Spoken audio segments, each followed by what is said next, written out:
give her? The ones with a rhino tranquilizer? No. Are you kidding? An 80-year-old grandmother? Smoked a joint of Oaxacan and Maui Wowie with a little hash oil. Calmed her right down.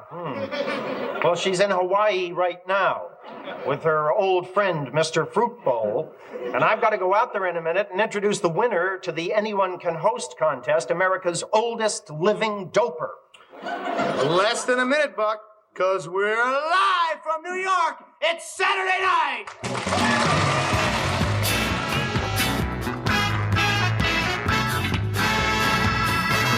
Hello and welcome to the Not Ready for Primetime podcast. We're Craig and Miskel Wehler, Gary Seath, and Brad Robinson.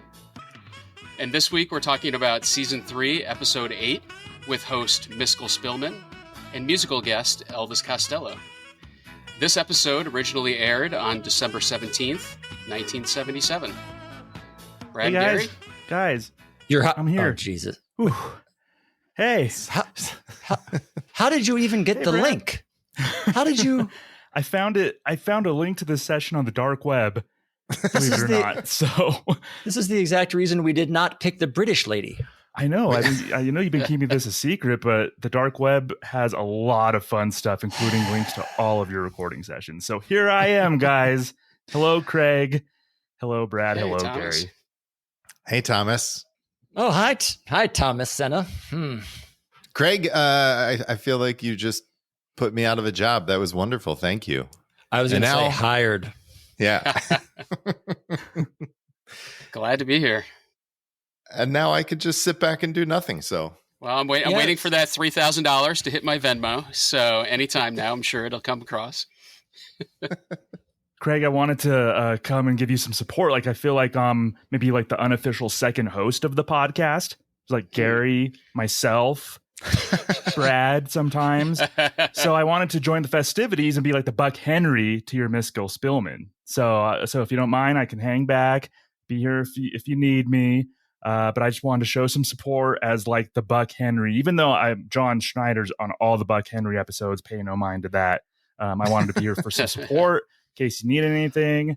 One thing I want to say though, remember that no matter what Brad and Gary tell you, you are auditioning to replace them. So keep that in mind as you go here. No matter what they say, this is like an audition to replace them on this podcast. So have fun, Sounds good. Well, I think in 1977, Buck was crucial for Miskel getting through that episode, and I'm sure you'll be the same for me. Yeah, absolutely, man. Well, Thomas, if you're here, you might as well earn your keep and tell everybody what Craig's winning entry was. All right. So Craig's winning entry. Again, I found this on the dark web as well. He says, "What's all the fuss I hear about any nun can host the pod contest? Nuns are very serious, awful choice for a comedy podcast." I certainly agree with the last part. That was really good. That was a great submission. Though. that was pretty good. Awesome. Yeah. Especially, I enjoyed reading it and trying to imagine Gary's reaction to the Emily Latella reference. I was like, how'd this go over? Honestly, I thought it was very funny because very funny. Because it was the only Emily Latilla email we got. So I appreciated that. Well, it's exactly 25 words because I saw the other episode where Mr. Mike was ripping up 26-word entries. So I was very careful about that. But I'm from Detroit like Gilda Radner, so I thought I'd channel my inner Emily Latilla and see what I could do there. It's all starting to make sense. And Craig, I apologize. Last week when we announced the winner, I gave two different pronunciations of your last name. Turns out neither one was correct. So 0 for 2, baby. You weren't the first or the last to do that. So, should we get into it, or what do you guys think? It's your show, buddy. Do whatever you want. All right. To quote the great Michael McKean, I'm only a guest. All right, so let's get into it. The cold open starts with John and Lorraine. They're back in the SNL locker room that we've seen quite a bit lately. And then Buck enters, which is a little surprising because Buck wasn't the host, but here he is in the locker room. Much like Thomas showing up tonight. Surprise. Exactly. See, there's a method to this madness, Gary. Don't doubt me. I love it. So Buck is a little concerned because Miskel was laying with a bowl of fruit and had a radio at full blast in the dressing room. John admits that he had just gone to see her and that she was a little nervous, but that he had smoked a joint with her and she calmed right down. Which is a little troubling to Buck and Lorraine. And Buck mentions, was this one of your joints, John? And he says a great line, which is even an experienced stoner like myself can't handle your joints, John. So what did you do to Miskel? You know, he kind of puts them at ease that it wasn't anything too crazy and that she's calmed right down and she's ready to go. Any thoughts on this cold open?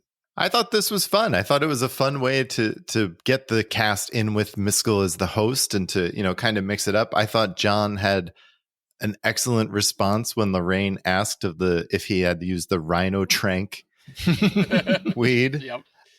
That was great. I enjoyed it.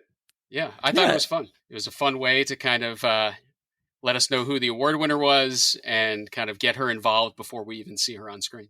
Another example of the show being very open with the drug humor on the shows. I feel like they were kind of subversive, you know, season 1, season 2. They're really kind of out in the open and obvious about it. It's a classic example right here.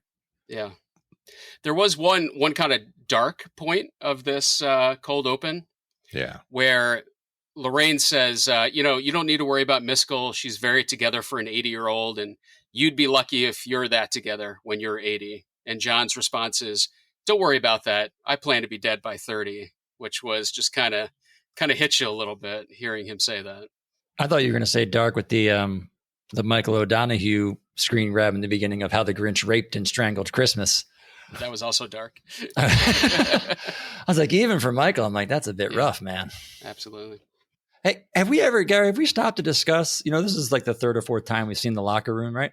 Do you notice how Dan and John have huge, wide open lockers and the rest of the cast have the scrawny little metal, like high school lockers? It's the first time I've noticed this. I'm like, what's up with that? I noticed this watching this episode as well. I hadn't noticed it before, so I wasn't sure actually if that was new for this or not. But yes, that caught my attention watching this episode. I thought it's funny. I hope it's always like that. Yeah. But I agree with you. It was a good open. Locker room's always fun. Buck, John were great. It's a great setup for the host. I thought they did a good job. Absolutely.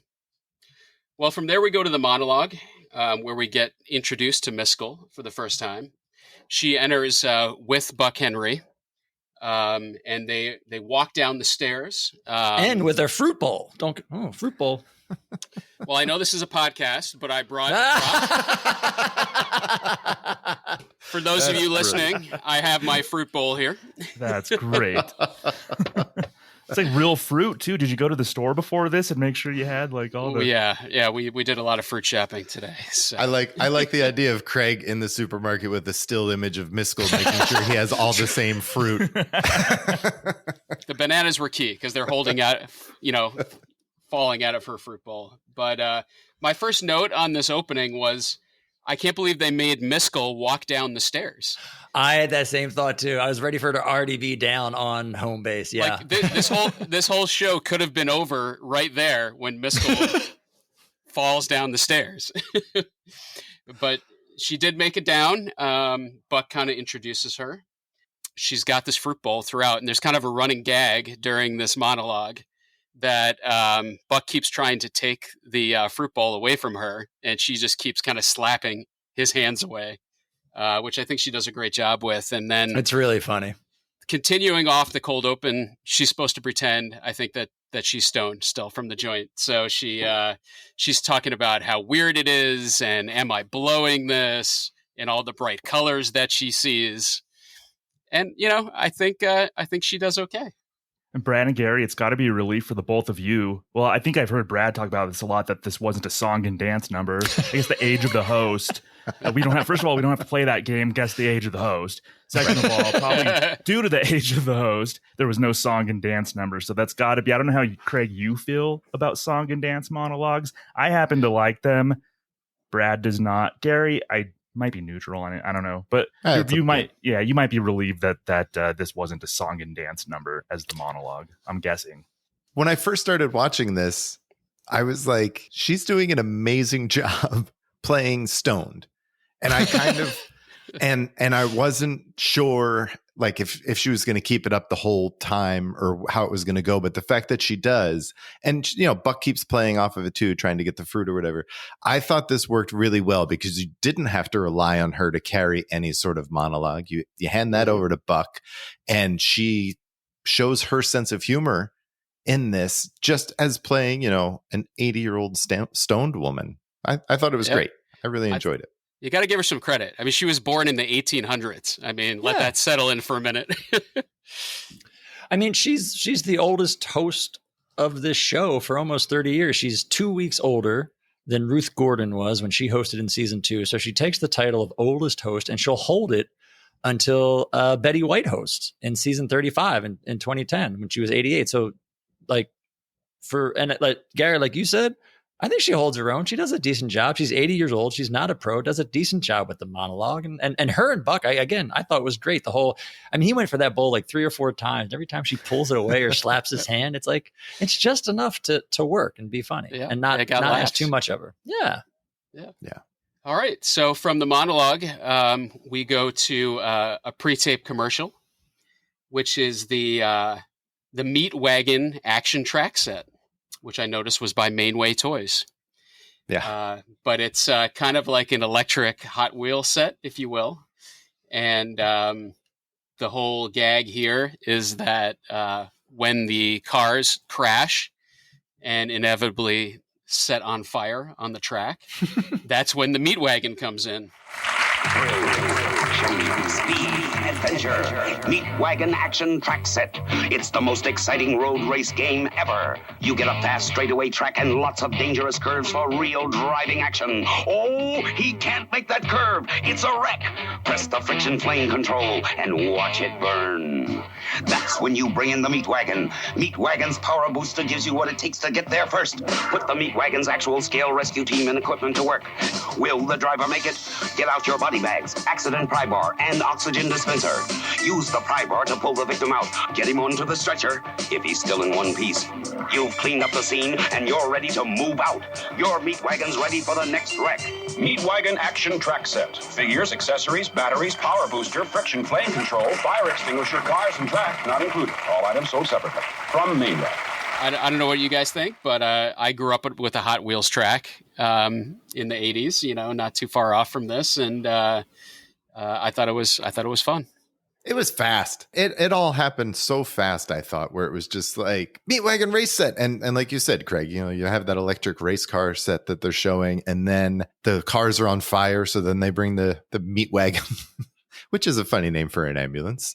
And I just felt like the whole thing was so fast. You couldn't really. You thought fast in a bad way? Well, I just thought it all happened so fast. Like it was just like, get the meat wagon. Oh, here comes the meat wagon. And then like it rolled through all of those scenarios very quickly. And then it was like by Mainway. And then it left. It just felt very fast to me. I liked it. I thought this again, man, like another really, really good commercial parody. I mean, the production value sells it. The voiceover is very reminiscent of those Hot Wheel tracks, and even like the shots they use are the same kind of shots you'd see. It's another like example of the production value really selling it.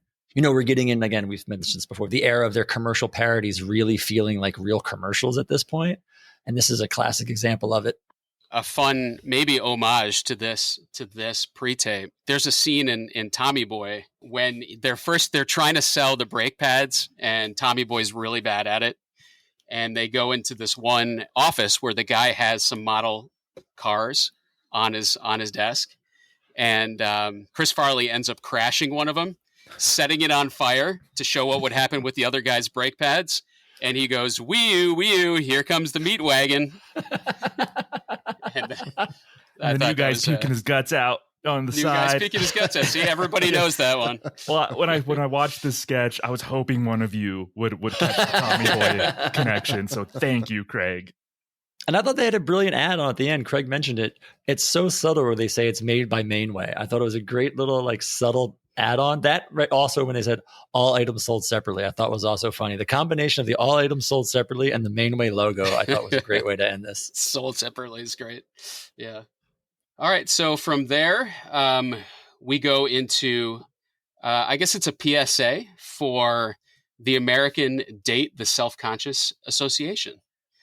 And it opens up with a dramatic reenactment, which is Bill and Gilda are sitting on the couch, and they're both self-conscious people. They're too nervous to make eye contact, or, they keep repeating themselves, and they're just acting really awkward, which I thought they did a great job with. But we have Lorraine as the moderator. She is kind of speaking about this association, and then she starts getting nervous herself because she has gotten over this, but then she realizes that there's millions of people watching her do this PSA, and she starts to get nervous and freak out a bit. And then we have a couple other associations represented as well. John comes out as Charlie Glatz from the Society of the Extremely Obnoxious. There was supposed to be an appearance of the League of the Brutally Tactless, but they decided not to come to this because they realized how stupid it was. So the one other cameo we do have is Dan, who is from the Really Stupid People's amalgamation. So thoughts on this? You don't get off that easy, Craig. Come on. Okay. I liked Bill and Gilda. I thought the way that they played off each other on the couch was great. It's fun, yeah. But after that, I don't know. John just kind of being obnoxious and crazy didn't really do it for me. And Dan just kind of doing the stupid voice. So I thought it started out well and kind of petered out a little bit from there. I agree. It was really fun. This was probably one of the first instances, too, I can remember, of like Bill and Gilda being really fun to watch the two of them together in a scene. It was really good. It tries. I think it's an interesting setup.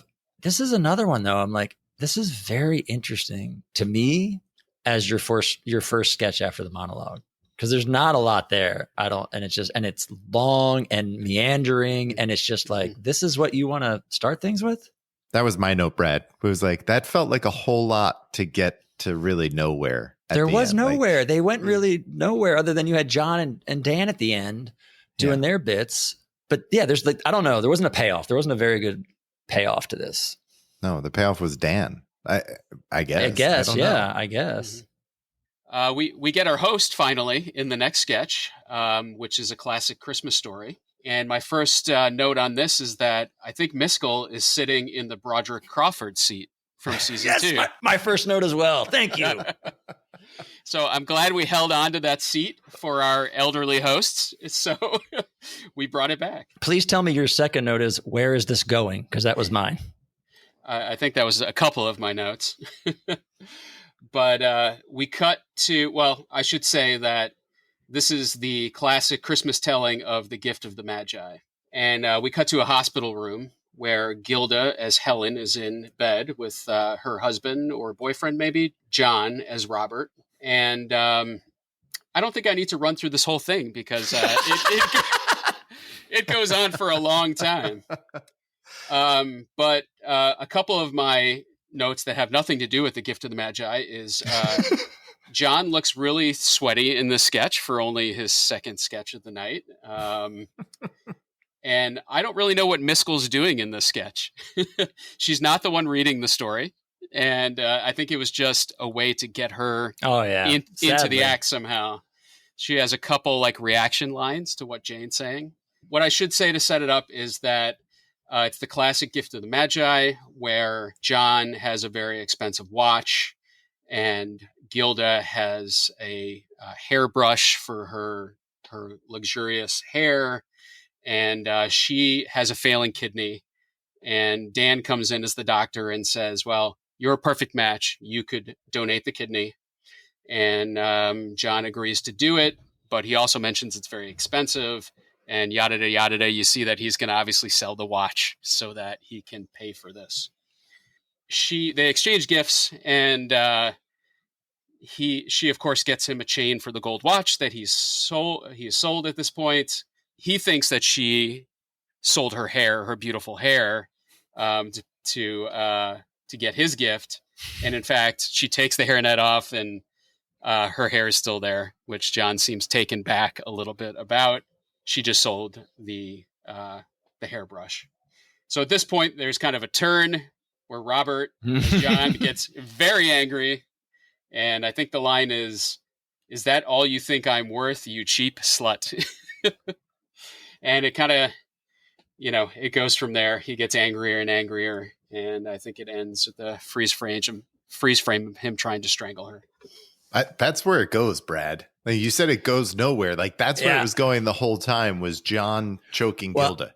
Yeah, I mean, unfortunately, when this sketch started and it was the two of them, I was worried because I thought this might just end up to be a sketch for John to manhandle Gilda. And sure enough, 7.5 minutes later, I was proved right.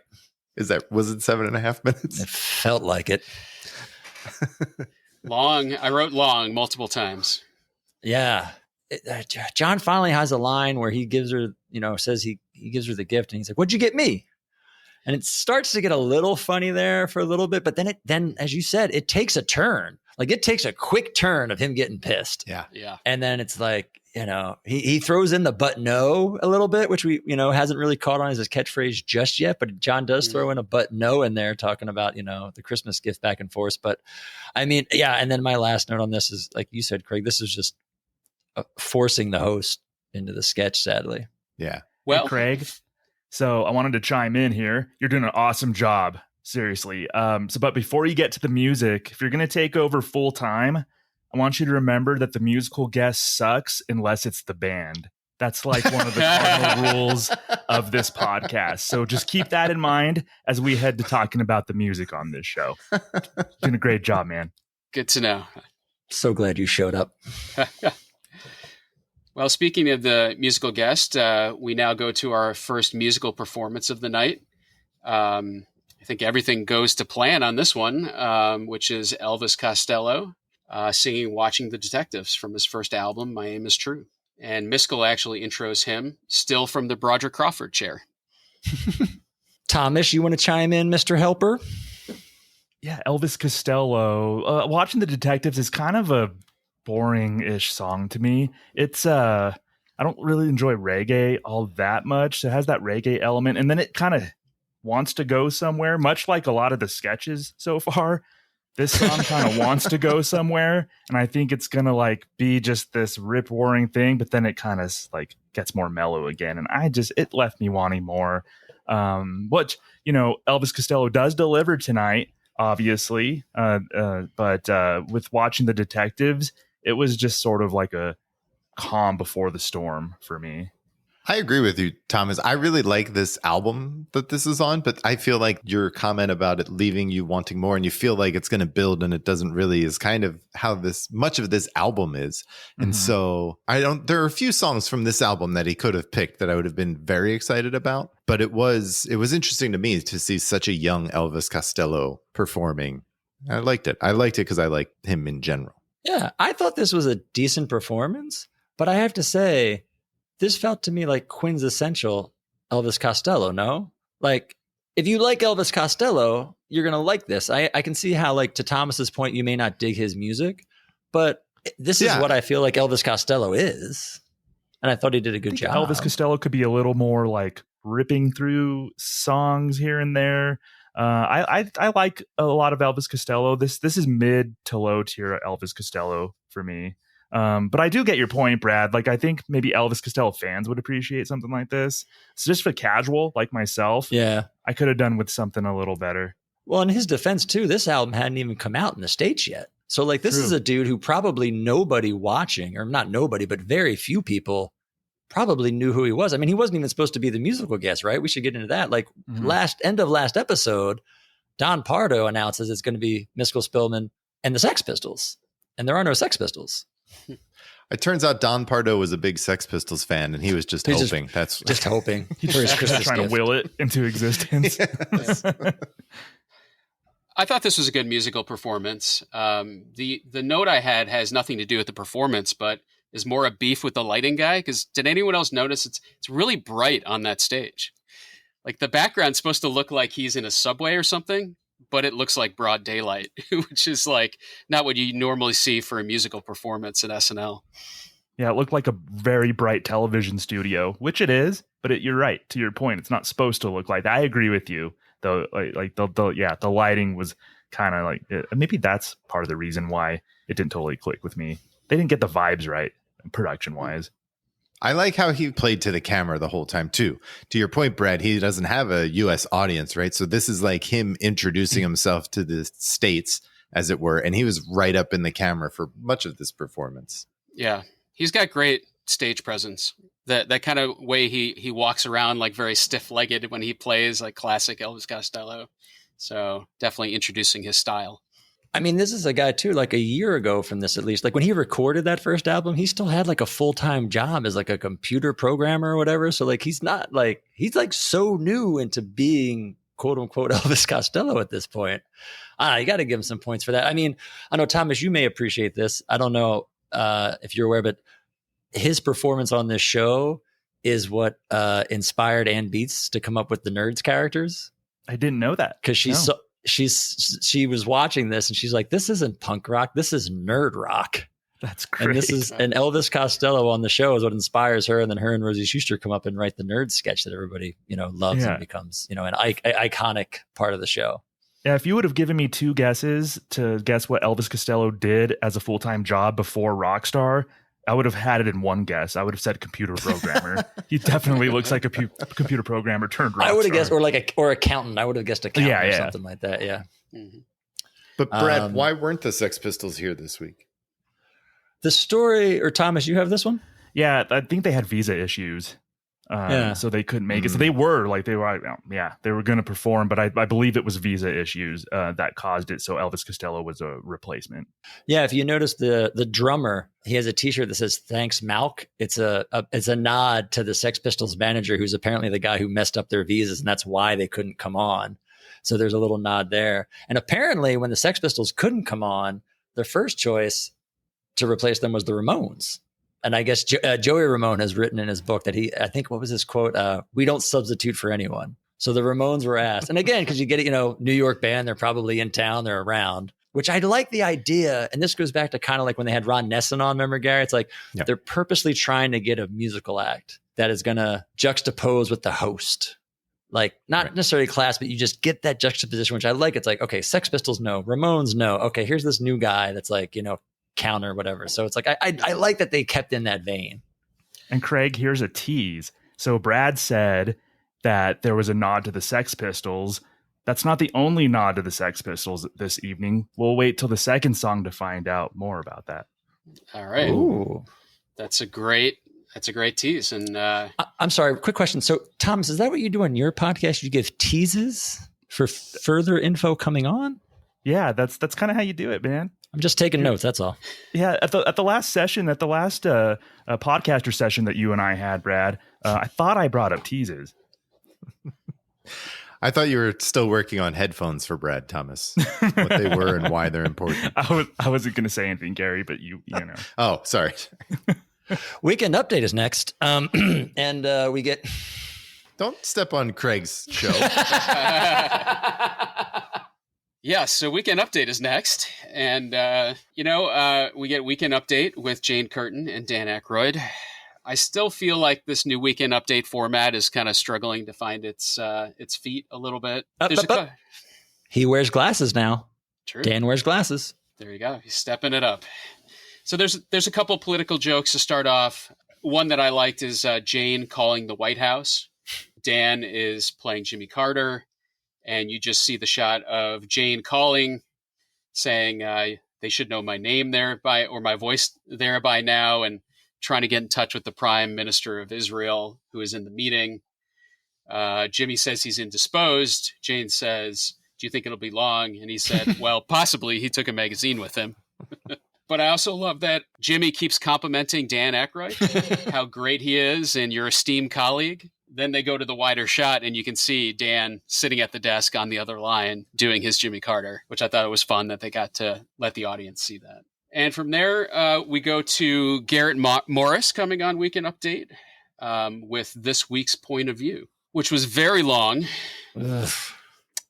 But the joke was that there was an NBA basketball fight where a black player was accused of hitting a white player, not because he did it, but simply because of his color. Garrett spends a long time setting this up, and then it cuts to the clip, and you see Rudy Tomjanovich running towards the center of the court. And is that who that is? Yeah, from the Houston Rockets.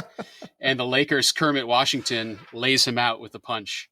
Damn, research. That's homework. That is dedication to the craft right there. Yeah. Thomas, take notes. Yeah. So I did a little homework here. So this fight actually had just happened before this episode on December 9th. It was really bad. Rudy actually got knocked out cold. He was in a pool of blood on the court, and he had his face fractured. And he said that he could actually taste spinal fluid leaking into his mouth, believe it or not. He genuinely almost died.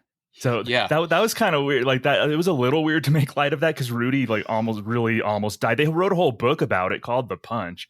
It was crazy. Yeah, Kermit Washington felt really bad but I think the setup of this was okay, even though the material, making light of that, it was really a bad incident. But the joke I thought actually did kind of work. Because what is the point of this? The point was to show that clip and then have Garrett be like, to retrace his steps. Oh, I think you lost it because Garrett's delivery was so bad. I actually didn't mind the delivery that much. I know what you're saying. I understand what you're saying, but I was just like, I wasn't getting the point of doing it, which I feel like they do a lot with Garrett stuff, sadly. Well, yeah, I think part of it is to give Garrett some screen time, right?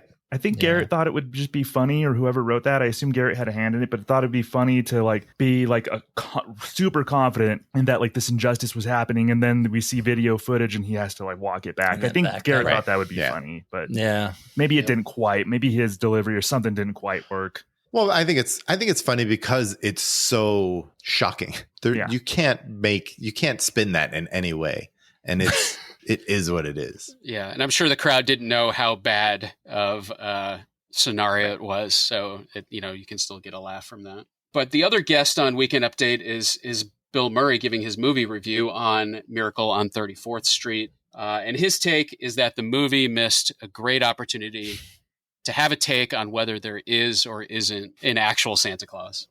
And he talks about multiple times where Santa came and he just missed him because he just fell asleep. And the bit ends with Bill actually falling asleep on a pillow. I thought Santa Claus was going to bring him something there. Right? Why did Santa not show up? You set it up for that. Exactly, Gary. Yes. Instead, you get an angry Jane Curtin looking, glaring at him for some reason. I wasn't sure why. I liked this, though. I thought it was, bad. Yeah. I liked it when he started going into prayer. And he did the Bless My Brothers and Sisters and did the Bill Murray rundown of his 8 siblings that he's done for 40 years. Yeah. That was fun. But I agree. Where was Santa Claus? Right? Absolutely. Have you not talked about his jacket yet, Gary, by the way? I feel like that Bill Murray jacket is prime for you to critique. Critique in what way? It's the 70s, baby. All right. I don't know why. This is the first time I noticed that. I'm I feel like Gary wants to talk about this. Yeah, I mean, to quote Thomas's favorite podcaster, 1977, baby. That's me. Well, we don't see Santa Claus, but we do get to find out who the dancing N is finally. That's been dancing across the screen with news updates for the last couple of weeks. And I think Jane says she wants to see who's under there. And they remove the box, and it's Emily Latilla, and she's back. Oh, good. And then Jane looks mad immediately, but Emily is there to give us a news story in the classic form, where she confuses the SST landing in the news with the ST landing, which is the supersonic transport. And it's kind of classic. Jane and Emily hating each other at one point, and then she is told that she'll never be invited back. Yeah. Gary. When the N comes across the stage and then Dan reads it and he's like, get whatever that said. And they pull it up. And I was like, oh, crap. Were you really? Deal with. But wait, that was my initial reaction. And then I remembered Craig's entry to the contest. And I was like, well, it's kind of fitting. It's kind of fitting that she should be on tonight's episode. Yes. Gary, I'd never seen this episode before tonight, so I didn't know she was on. So when I saw the reveal and knowing what my entry was, I gave a little fist pump that I was excited. Yeah. She made it into this episode. Seemed appropriate. Yeah. Good. How'd you feel afterward? Like I might be okay if this is the last Emily Latilla. Yeah. It's almost. It's the beginning of the end. We only see her once more on Update, and I think only 2 more times after that. So it's definitely the beginning of the end. Yeah. It's the beginning of the end, and it's definitely, you can definitely tell that it's run its course at this point, and I think that was what made it a little bit better for me. It is the first time we've seen her this season, right? Yeah, I thought, absence made the heart grow a little fonder. I didn't mind seeing it. I didn't mind it at first, like the whole interaction with her and Jane and Dan. And then when she sat down behind the desk and it all started and it went back to the same old, that's when I was like, oh, all right. I thought when she was like, what? And Jane yelling at her was actually pretty funny. And then it went on a little bit long. But like it was maybe because we hadn't seen it in a little while, I enjoyed it. But So we go from Weekend Update to a sketch called Sartesky and Hutch, which is Dan and John Paul Sartesky. So we have a philosopher as Dan Aykroyd and John playing Hutch, obviously playing off of Starsky and Hutch. And I love the intro that one's tough and one's existential. I wrote that down too. You know, it's their day off. I'm sorry to have to do this to you boys, but something came up that only you can handle. Another pimp pushing junk to little children and runaways, huh? No, it's another freaked-out Vietnam vet who's made himself into a human bomb and is threatening to blow up the Pacific Sunshine National Bank. He is threatening to destroy the bank. Destruction is then to be given a place among this man's appropriative mode of behavior. I knew I could count on you, Jean-Paul. You're the best existential philosopher we have in the department. Let's break bread. Two cops working together as a team. The street is their office, their beat is their home. One's tough, the other's existential. Dan Aykroyd is Jean-Paul. John Belushi is Hutch. Together they're Sartsky and Hutch. Tonight's episode, no exit. For some reason, I don't know why, they needed to go get more information. So I think it's an excuse or a reason to bring Buck back. So they go to talk to Tanya, who is Lorraine, and is in a hotel room with Buck. And Buck enters with her and asks her how much. And there's a great line where she says, it's $20 for me and $10 for the room. And Buck says, I'll take the room. They find out some more information, I suppose. And then they end up at the bank where Bill, as Rusty, comes out in kind of military uniform, strapped with dynamite. He's got his pregnant wife, who's Jane, as a hostage. He's got his mom as a hostage, which is Miskel. So Miskel returns. Miskel Kramer. Miskel's in a sketch. Yeah. I don't know if she has any lines here either. Maybe a couple. Oh, she does. They introduce him and she says, "What's happening, JP?" Love that line.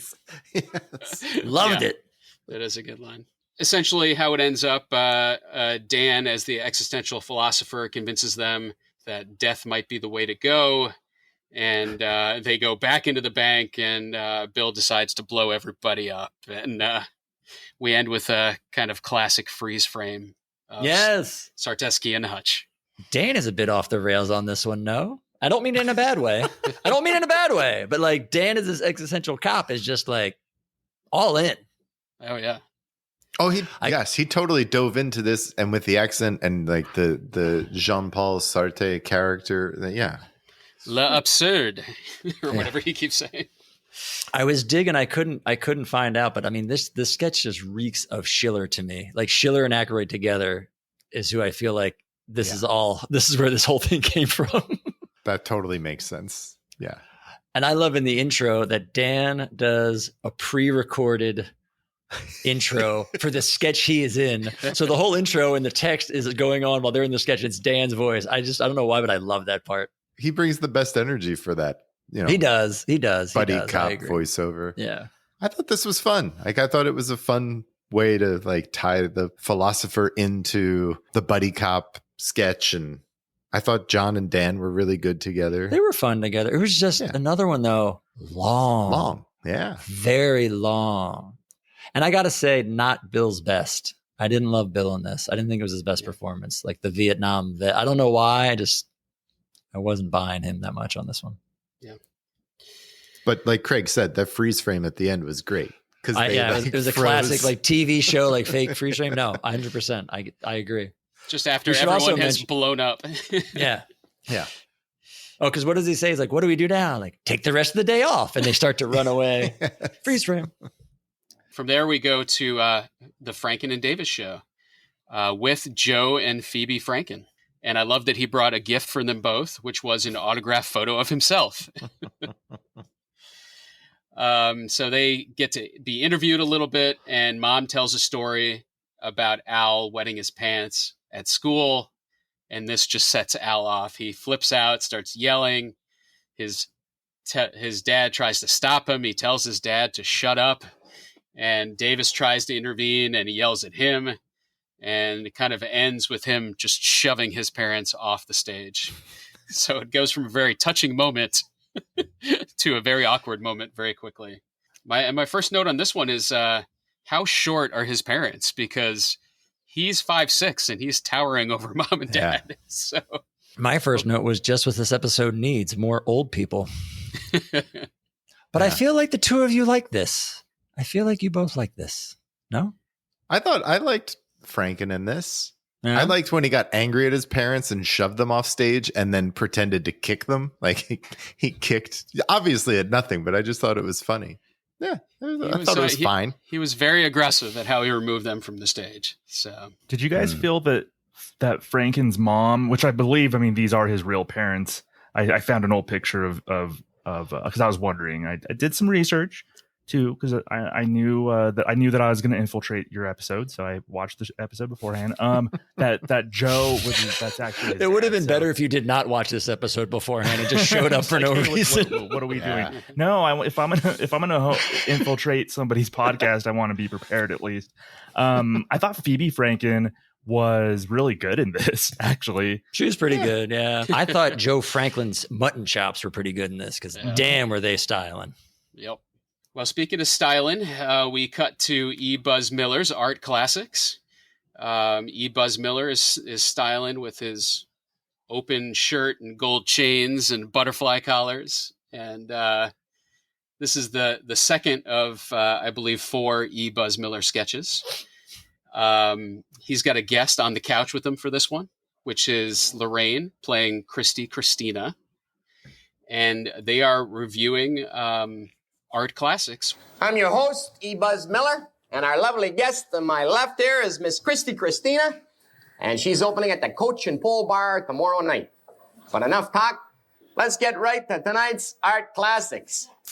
Now, the first one here is called the Venus of Urbizo. Or I'm sorry, that's Urbino. And it was painted in 1538 by a guy in Venice, and this is for real.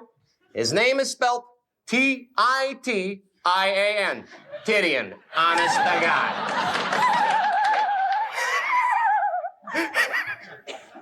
He's a very famous, respected artist, and this is a bona fide art treasure. And I don't think anybody could disagree that this is a really nice painting of a broad on a couch. How about you, Christy? You're an artist? Well, I'm an artist and an entertainer. Yeah, right. But I think she's very heavy. Well, of course, back then, that's the way they liked them, you know. Oh. Okay. Here's another one painted by the same guy, Titian. He painted these broads in 1555, so it's a classic. As you can see, he was a master of light, color, and shapes. And we blew up this picture here for a little more detail. What do I see there, Christy? I see something there. Do you see something there? Yes, I do. Right there. He didn't leave a thing out, did he? Okay, moving on to the 17th, 18th century. I'm not sure. This is by a French guy called Watteau. It's called Love Disarmed. It was painted in the 17th or 18th century. Who cares? It's a timeless art classic. It's, legitimate art scholar. You pay a fortune for it in a museum, Now, these French, they start early. Just look at that little guy there. He looks like quite an operator. Looks like he knows what he's doing. What do you think he's doing, Christy? I don't know. I'll bet you don't. He uses the term broad a couple times in this sketch really well. Like the picnic one was like, these two guys are out there for a picnic. This broad's got no clothes on. Yeah. And then he's like, have fun, boys. Yeah, so that's fun. The part that is not fun is Christy Christina's reaction to everything. She has this very high-pitched hyena laugh in response to anything he does. How dare you, sir? But I did find a quote from Lorraine about this character that she played. And she said that she never really knew what was funny about Christy Christina. Some might argue nothing, and she said she wouldn't disagree. So it sounded like she didn't love her part either in this sketch. But E. Buzz Miller is great. So thoughts on our recurring E. Buzz Miller? I mean, this is a classic. Come on. Classic. This is this did though remind me, I got to say a little bit of the Lifers Folly sketch where you've seen the first 90 seconds of this sketch a million times, but you haven't actually seen the whole sketch. Yeah. So it's like, I got through, I'm like, oh, I forgot that this sketch goes on for another couple minutes. Yeah. I mean, Dan is 3 lines in and it's like, he's a completely different person than he was on Weekend Update. Like a completely different person than he was playing the French cop 2 sketches ago.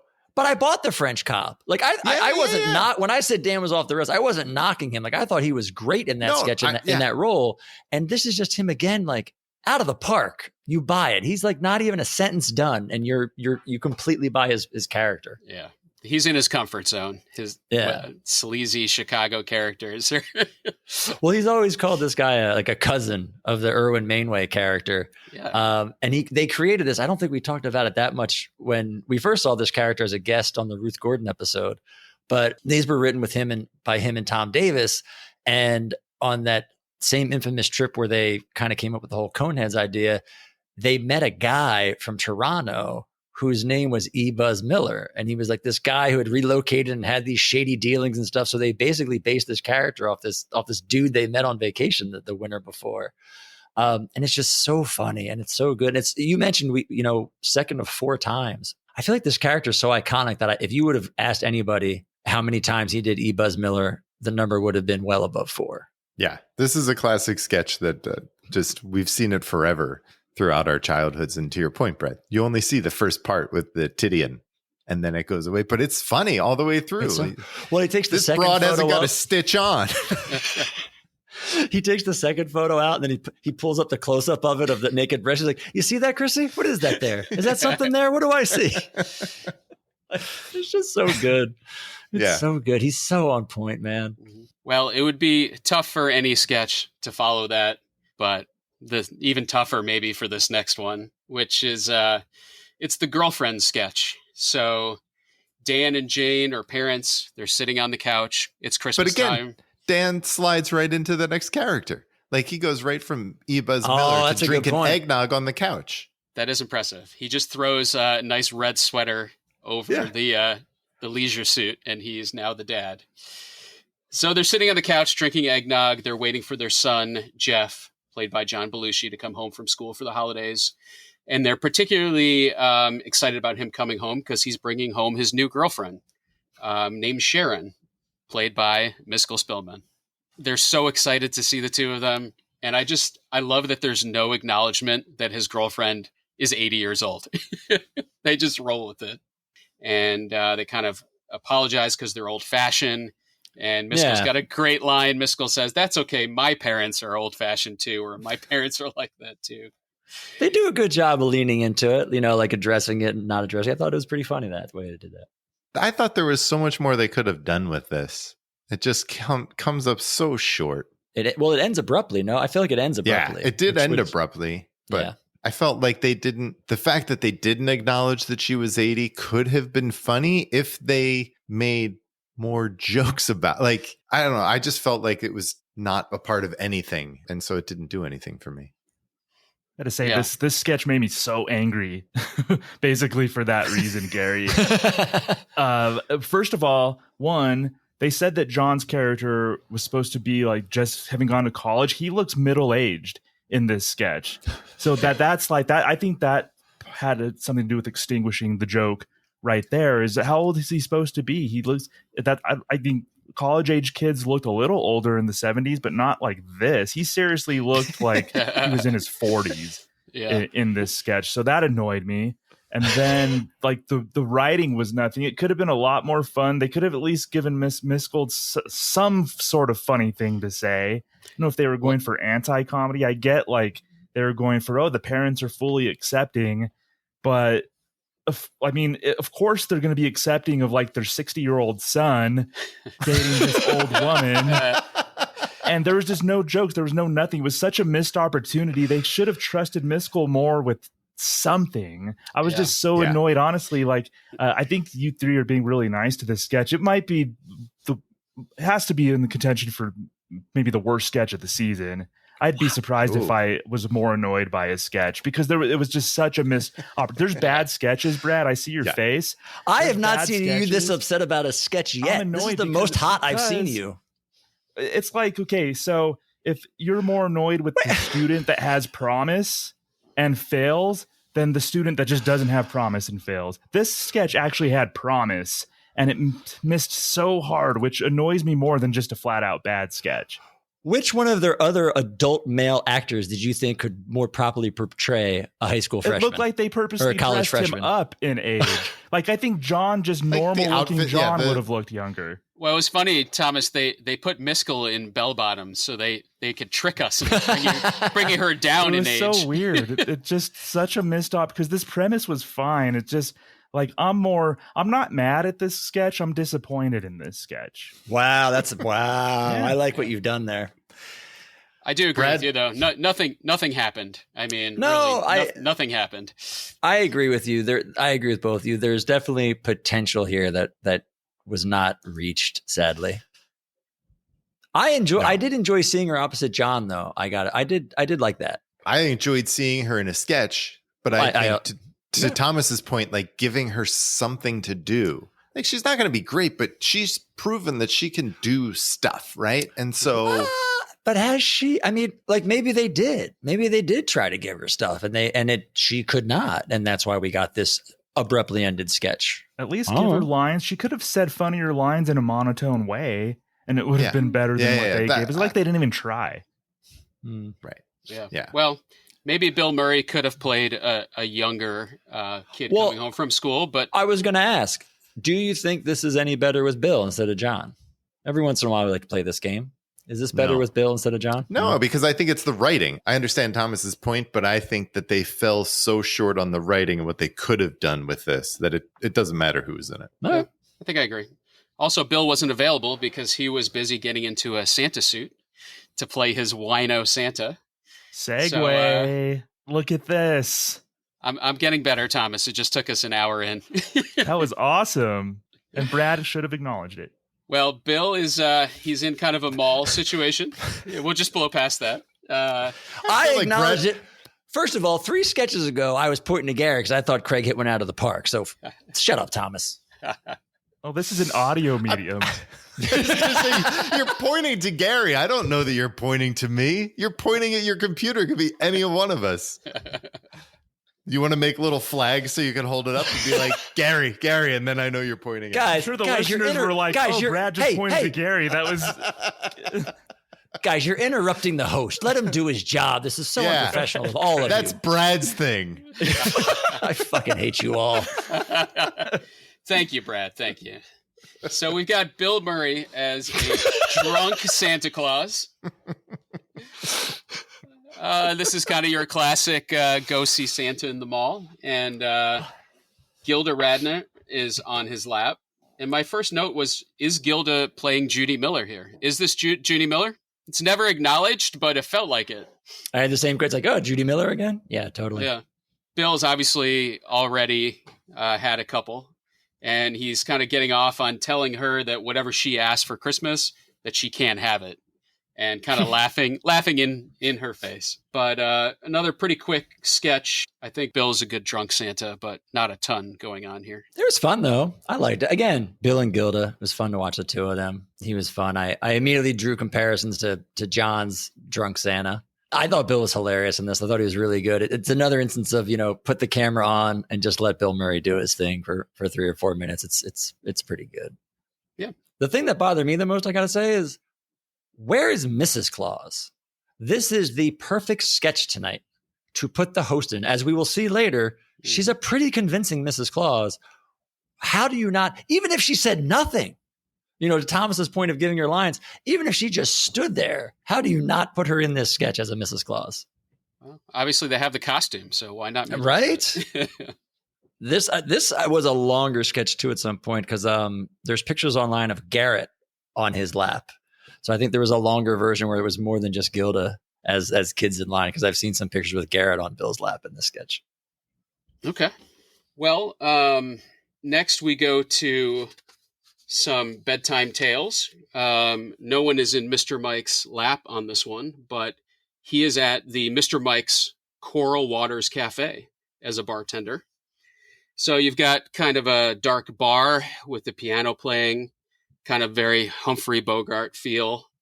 And Lorraine enters kind of stumbling a little bit, looks a little intoxicated, and sidles up to the bar and asks Mr. Mike for a least-loved bedtime tale. Says that she needs one real bad. And Mr. Mike says that she can only have one if she sings the aria from Madame Butterfly. Eventually agrees to do it. And as she's singing, Mr. Mike is mixing up a special drink, which is the soiled kimono. She finishes singing and she says, well, I did what you asked. Where's my bedtime tale? And he says, well, you sang lousy, so you don't get it. But I think we kind of got the tale as it was scrolling on the screen about the tale of the drink. Thoughts on this? I thought she sang pretty well, pretty convincingly in that falsetto that she did for the Madame Butterfly. So I thought that was impressive.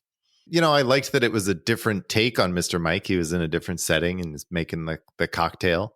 As soon as Lorraine walked in, I was like, oh, this is, something that Michael wrote for Lorraine. So maybe this will go somewhere and be fun. But I was wrong. I didn't really think that it did. I thought, it was fine. I was like, Mr. Mike, whatever. I don't know. I hear what you're saying. I agree with you. It didn't necessarily go where you wanted it or where it might go, but I actually like this for many reasons that aren't the actual meat and bones of the sketch. I like that it had Lorraine in it, as we've talked a lot about Michael and Lorraine and writing for Lorraine. So I like to see the two of them. I like that it was something a little bit different, that she got to sing, which, we always say, anytime you give Lorraine a chance to do something, she does it well. Singing, hula hooping, whatever it is. So and at first I was kind of thrown off that he tells the story via the scroll. Because part of me was like, oh, it would seem more in line of Mr. Mike of him to tell the story. And when he says, oh, 2/3 cup of French champagne, actually throw it in her face and then throw all that. But then right. You wouldn't get her singing. And I think that really is the joy of her singing in this sketch with, you still get the vibe of what's happening. There's just that hindsight too of, this is the sketch that they showed when Bill Murray came out, when O'Donoghue died, and they remembered him on the show. So it's you kind of remember that. And it's I think nostalgic. I'm not wanting to knock it because of that. But yeah. It's a Mr. Mike. It's Mr. Mike.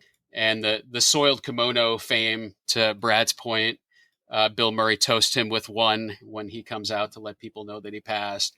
And there's still a soiledkimono.com website up that I found where you can get the recipe to make it at home. Pretty short recipe, but it's still out there. So erase your Google history. Right this second, Craig. Go ahead. We'll wait for it. Yeah. History delete. And I just thing I found looking this one up too. I think Buck was originally in this sketch. There's some photos of Buck in a sailor's outfit on this set at some point. So I think in dress or some point there might have been a little bit more to what was going on because I think they originally had him in this. Might have just been horny Buck wandering onto stage. Fair point. Dressed as a sailor. He brought that sailor from home. He's like, soil kimono, what now? Yeah. So Don Pardo breaks in and introduces our musical guest for his second performance of the night, which my notes say Less Than Zero was the song, but that must be wrong, right, Thomas? Because wasn't it Radio? Yeah, so and I'm going to take the chance now to plug SNL Hall of Fame, which is one of my podcasts. So we covered Elvis Costello on season 2 of the SNL Hall of Fame. My guest was Andrew Clark. And of course, we talked about this. And you're right, Craig. NBC wanted Elvis Costello to play Less Than Zero. That was his debut single. Maybe the reason why he was invited. Well, reason number one, Sex Pistols had visa issues, as we had discussed. But also Less Than Zero had been a single, got some play overseas. So Less Than Zero song was about like a leader of the British Union of Fascists. So there was like political statement in its own right in that song. Elvis Costello figured that the statement would go over most Americans' heads, and he wanted to deliver probably a different statement on SNL, more overt one. Once again, here's Elvis Costello.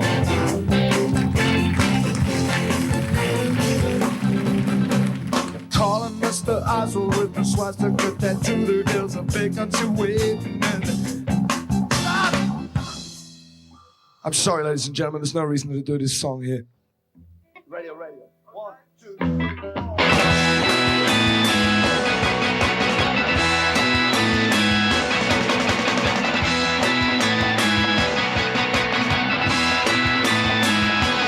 I was shooting in the shining the light, that dial, doing anything my radio advised. With every one of those late night stations playing songs bringing tears to my eyes, I was seriously thinking about adding the receiver when the switch broke, cause it's old. They're saying things that I can hardly believe. They really think we're getting out of control. Radio is a sound salvation. Radio is cleaning up the nation. Radio. Yeah, and NBC was not happy. The song was a critique of commercialism. It was specific to English radio and commercialism, but the tie into the Sex Pistols, it may have been solidarity with the Sex Pistols, whose BBC radio banning kind of inspired the song Radio. Of course, originally supposed to be the musical guest, so maybe like a nod in a couple of ways to the Sex Pistols there.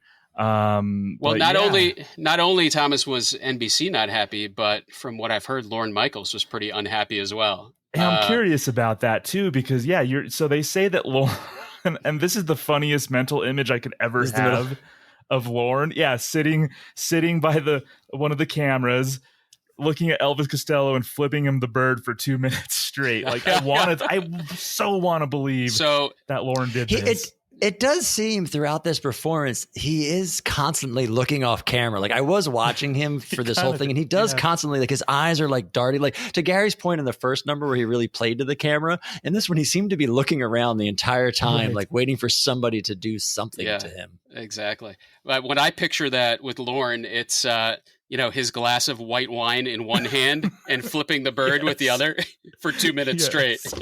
And he took like one sip every 30 seconds. He would take a sip while continuously still having the bird up there. Oh God. I really, in my mind that happened. That's part of an SNL canon.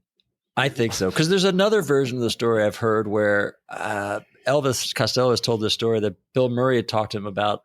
Don't ever let Lorne tell you or tell anybody else he was in on the joke. Like at some point, I guess Lorne may have tried to be like, oh yeah, we knew it and we were in for it. And Bill was like, don't ever buy that shit.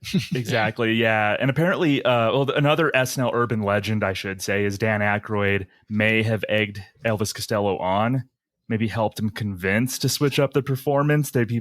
Some people say. I mean, he'd be the one we talked about last week with the whole writers thing and the Black Friday thing. And Dan was like the vocal one who was like, he was always, yelling at NBC about money and then not letting them do things. So I could see your point of him, pushing him to do it. Yeah. He was banned for a while after this, right, Thomas? He wasn't invited back. There's conflicting opinions. Like, I think it's a ban in quotes. Like, he was banned from SNL. He appeared again 12 years later in 1989 on an episode. I wonder if he would have appeared sooner if Lorne was still on the show, because then the Gene Dumanian years happened 3 seasons later.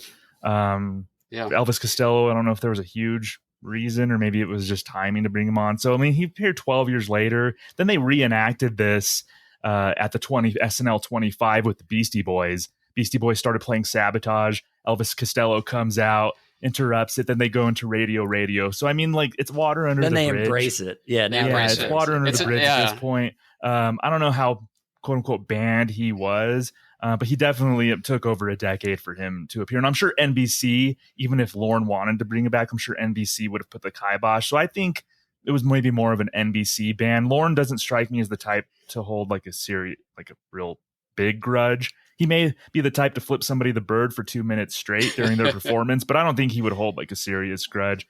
But we'll call it a ban, since I bet NBC probably didn't want him on for a while. Yeah, well, it's a great YouTube video of him doing the 25-year anniversary where they embrace it, and he interrupts the Beastie Boys, and then the Beastie Boys stay on stage and are his backing band for Radio, which is kind of fun to watch. Yeah, that was really neat. So yeah, the big time history here with Elvis Costello and Radio. It overshadowed Anyone Can Host. I feel bad for Miskel Spillman because people always forget that was the same episode as Anyone Can Host. Yeah. Well, he was also going against his own label, wasn't he? Because his record label wanted him to play that song. So it was also he was defying them as well. Like they wanted, because that was his first single, and he's like, this has been out too long. It's an old tune. And we should pause for a minute. Let's just give credit. Again, the guy's album has not come out in the States yet. Not only does he stop the song that they want him to play, he plays a song no one has heard before. Like, this song has not been released. It comes out like later that year as a single. So he's on live TV and plays a tune you've never heard before. That's like, no one knows what's going on. And that's the part that's always bothered me about all of this, Brad. Yeah. Why was everyone so angry? And by everyone, I mean like NBC Lorne. I understand the record company more than anyone being angry that he would play this song because they didn't want to release this song. But this song does not have any sort of foothold in the States. No one knows the song. They don't know what it's about. They don't know it's like anti-commercialization. No. So Thomas, I'll tell you what. No, go ahead. I'm curious, Brad. Go ahead. Lorne's pissed because this is a live show that's timed down to the seconds. Exactly. And he's playing a song that, again, no one knows. If he would have played like Allison, they would have been like, oh, we've got 3 minutes and 27 seconds or whatever the hell it is. But the fact that he went into something that nobody knew, you had no idea how long this was going to go on exactly. for. So I think that's what pissed Lorne off. Yeah, if your musical guest goes rogue, you don't know how long the performance is going to be. So you're annoyed just as a producer of the show that your musical guest would go rogue. But he can cut it off at any point. Like that's like if he's going you don't long, want to have you to cut be him that off. person who cuts off a live musical performance on your show. But to your young hip audience, like you're the guy who turned off this young hip rebel, and you cut him off. Exactly. So is he a young hip rebel, or does no one know who he is? Hold on, now I'm confused because no one knows what this song is. My point is, like, if you're angry that he started playing a song that you didn't know what he was going to play, okay. But if you're angry at the actual song and the song being Radio, that's the part that I don't buy as much. But this is what I think. I don't know if people were angry that it was that song. I think the uproar was that he played just he stopped on live television and did something completely unscripted that no one knew about. I think that's what caused the big brouhaha. Then after the fact, then it's explained, well, that's what this song is and blah, blah, blah, blah, blah. But I think the uproar was that what he did on live TV, the act of it, the defiance act, I think. Brad, I'd like to make the counter argument, though, that maybe he's helping SNL because part of the beauty of SNL is that it's live and anything can happen. And one of the things that could happen, right, is that the musical guest could just pick a different song. So, like, that's not like they have a problem going short and turning it over to a host for 4 minutes with good nights. Yeah, no, and it's very easy. Well, this is like Louise Lasser sort of. We're like, oh, we're up in arms at how bad this. After the fact, we're up in arms at how bad this Louise Lasser episode is. Why? Yeah, it's great press. So we're going to talk about how up in arms we are about this performance. When yes, to your point, Gary, I mean, this is why. So when the album came out, his next album, it wasn't on the UK release, but they added this as like they took a track off and added Radio as the last track when it was released in the US.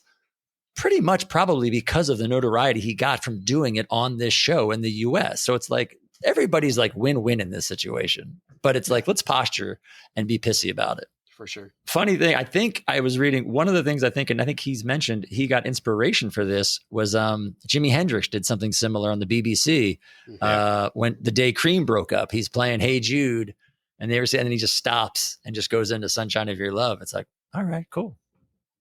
So from there, we get Miskel back finally to say goodnight. Here it is. We see her on screen, and she is dressed as Mrs. Claus. Why do you wait this long? And I thought end the show. I thought, yeah, like where was this? Come on, I know. Go out with a bang. Shouldn't Bill have been standing next to her when they went up for goodnights? He comes in very late in his Santa outfit. Like the whole point of her dressing like that, I thought for the Christmas episode, the two of them, would be together. But he does come up and he gives her a nice big kiss and kind of dips her in front of everybody. So he redeems himself there a little bit. But that's the show. I did read that. Calls her granddaughter up. Who's she called? Was that her granddaughter? Yeah, right? Yeah, that's her that was granddaughter. cool. That was cool. So that was cool. And I did read something kind of nice that the SNL cast put a scrapbook together for her after the show. So there were some original postcards with the actual fan votes in there. And there was a letter signed by the entire cast and the writers of SNL for her. So that's cool. Kind of a nice send off. I wonder if John put a joint in there for her. French cigarette. French cigarette. Did you guys appreciate or notice that the Michael O'Donoghue went up to Miskel and gave her a little kiss on the cheek? I thought that was really sweet on O'Donoghue's part. And that's kind of part of my theory on O'Donoghue is I don't think he's this like dangerous guy. I think he's kind of probably a nerd more so at heart, but just kind of I think he has nice tendencies. But I noticed that right away. O'Donoghue went up and thanked Miskel and gave her a little kiss on the cheek. What was it, Gary? The Desi Arnaz when O'Donoghue was like one of the first ones in that Congo line, like just loving life on that closing. Yeah, he's a good dude. No, that was great. But that's it for the show. So should we talk about best bits?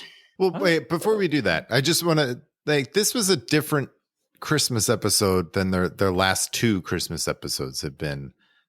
And part of it being, I think that because you have Miskel Spillman as your host, but also it's just, I felt like there was a lot less of that festive holiday cheer that you saw on the previous two Christmas episodes. And I think you're right, Craig. At the end of the show, they were very happy to be wrapping it up and everything. But it's just, that was something that I missed throughout the show. You had that one sketch with Bill and Gilda, but there wasn't really that cheer and that, I don't know, happiness that you saw in the last two episodes. I thought that was disappointing. Yeah, it's a good point. It's an interesting episode. I think it's a great experiment. Grab somebody off the street and put them on the show. What's going to happen? Like I said, I think I mentioned it once before. I think there's just some missed opportunities. Like this was an episode, put her in, especially if you're a fan of it. Like, you're getting some kind of super fan of the show, right? Put them with the Coneheads or the Bees. Maybe not Samurai, but even the Farbers, like just give them in something where like they could like look back and be like, oh, I was in that. I mean, they're on the show. I get it. But just that's what, to me, missed opportunity. That's what I missed, Gary, was not seeing them really kind of fall in that SNL lore, any of those iconic things. But overall, I mean, it was fun. I had this vibe of fun. I think because you just never knew what you were going to get. Like with the host, you didn't know like what's she going to do and how is she going to be in this sketch and how. And then, then you get the Elvis Costello thing, which is just, the epitome of not knowing what you're going to get. But Brad, now that you say that, I agree with you. I think it would have been fun to throw her in like the Tomorrow Show sketch, something like that, where you throw people who aren't going to say entertainers, but they are, but not like can carry a sketch. And they don't have a lot of heavy lifting. Tomorrow Show's another great one. Like just let Dan go off. That's what's like Coneheads. How hard is it for an old woman to be confused about somebody with a cone? Like it doesn't seem like that hard for her to have a line or two and like make it work. I don't know. Yeah. But still fun. I mean, in general, because again, it's different. There's something different, which I appreciate. Yeah, I liked watching her in the sketches. Sometimes she was a little too quick on the cue cards. Sometimes she was a little too slow, but like you kind of wanted to watch and see like she's thrown into this situation. Like how is she going to handle it? So that was kind of fun. I think the show had a nice feel to it. It was like a fun vibe, even though there was missed opportunity. I think they played it a little too safely, as you guys have been saying with Miskel Spillman. But I think the vibes were there. I pretty much enjoyed watching most of this episode, and it had a memorable musical guest, a memorable music performance, and there were some enjoyable things. A little too safely. I think if they did it in 2024, 2025, I think the host would probably have more to do. I think they just didn't know what they were getting. They may have erred on the side of too safe with the host. Mm-hmm. All right. Should we talk about our best bits from this show? Brad, you want to go first? I mean, the no-brainer is Elvis Costello's Radio. I mean, it's one of the most, I don't know, top 5 iconic moments in the history of the show. I mean, that's hands down. And I'd say E. Buzz Miller's Art Classics. It was pretty good. Whole sketch. That's pretty good. Absolutely. Gary? I had the same two as Brad. I'm not to be boring, but I thought those were the two that stood out for this week. All right. Thomas, are you going 3 for 3? No, I think both of mine came at the end. I'm going to actually say Mr. Mike and Radio as my best bit. Even though the E. Buzz Miller was good, but Mr. Mike, like I really found myself enjoying that one. And Radio, yeah, that's like classic. Yeah. Well, for me, Radio as well. So I'll make it 4 for 4 on that. But I'm also going to say the cold open and the monologue with the fruit bowl. The bowl of fruit. If there's one good thing Miskel did, was not letting Buck Henry take that fruit bowl away from her. So I'm going to put that in my best bits and give her some credit for that. Nice. Yeah. That's awesome. Very nice. It's good stuff. Yes. Craig, I want to say that you did a hell of a job hosting this show. Really I want to be the first one to tell you that. And I'm excited for me and Craig. Next week, we'll be covering Steve Martin and the Dirt Band and Randy Newman as we head into 1978. So watch out for that. Thomas Senna and Craig Wehler. So that's going to be awesome, guys. Good night and have a pleasant tomorrow. This was my audition for your jobs, guys. How'd I do? You did great. I think you and Thomas will be wonderful. Yeah, my wife probably won't let me have any more podcasts. I kind of need to be present sometimes, but you know. Well, thank you guys. That was an awesome experience. Glad I got to no, thank you, man. It was a wonderful. blast. Thank you so much, buddy. Yeah. It was fun being the guests on our own podcast for real. Like you did a great job. Well, thank you very much for doing it. It's hard. I got to work on my segues. That's the hardest part, man. It's everyone. Well, it's hard for one everyone. more thing.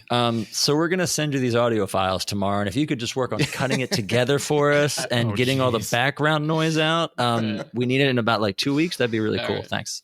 You got it. No, Cool, Craig, congratulations again on winning the contest. On This beating prestigious the dozens of award. applicants. Dozens. We did get a decent 150,000 entries, I heard. So not 1,000, but yeah.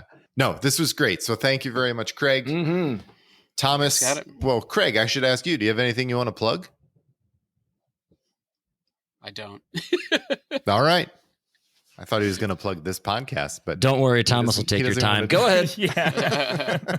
Thomas, thank you for jumping in and helping Craig out when Brad and I refused to. Just thanks flat out refused. for allowing me to stay. I appreciate that, you guys. It's always a fun You guys time. are Also, awesome. I love it. You maybe want to spend less time on the dark web, Thomas. I'm glad you found the link to this, but maybe pull back on the dark web stuff. Yeah, I'm afraid I'm on some sort of list. I don't know now. Well, you and then Craig's soiledkimono.com. Yeah, we've learned a lot about internet safety today. I gotta go. I've got a history to delete on my my Chrome here. So. Yeah, no, I always love being on with you guys, Brad and Gary. No, this was awesome. You guys are doing such a great job. I've been loving season 3 already. It's been like I said, I loved finding out because you had expectations coming into season 3. You thought this was going to be like an all-time classic. Maybe started off not totally that way, but I love hearing like your recaps of each episode and all your thoughts. So you guys are awesome. So I love the disappointment in our voices. Yeah. I already had mentioned SNL Hall of Fame. We're going to be going into season 6 next year.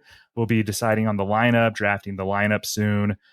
So look in August, mid to late August, as we premiere season 6. I also have another podcast, Pop Culture 5. Myself and my co-host Jeremy Dove, we go over the five essential things of any given category. It's like 5 essential Beatles songs, 5 essential Scorsese films. So lately we've done 5 essential Coen Brothers movies. We've also got like 5 essential Green Day songs. So it's kind of all over the map. But Pop Culture 5, myself, Jeremy Dove, we're we're having a lot of fun doing that, and we want to have any of you, honestly, as guests on the pod. So we love having guests. So yes, so that would be great as well. It's a really fun podcast, and I really enjoy the Spotify playlist that you keep up to date, Thomas. Oh, thank you, Gary. Yeah. For our music episodes, I try to update our Spotify playlist with the songs that we pick for every. So it's like the playlist has Nirvana songs, Beastie Boys songs, Beatles songs. So Gary actually motivated me to create that playlist. I'll give you credit for that. I wasn't looking for that. I was being genuine in saying that I really enjoyed listening to that playlist because it's such a mix of music and it's all good stuff. So no, we're having a lot of fun. Thanks, guys. But Brad and Gary, I love this podcast. Thank you. Fun for me as a fan of SNL. I had never gone back and listened or watched the first couple seasons. This has given me a reason to do it.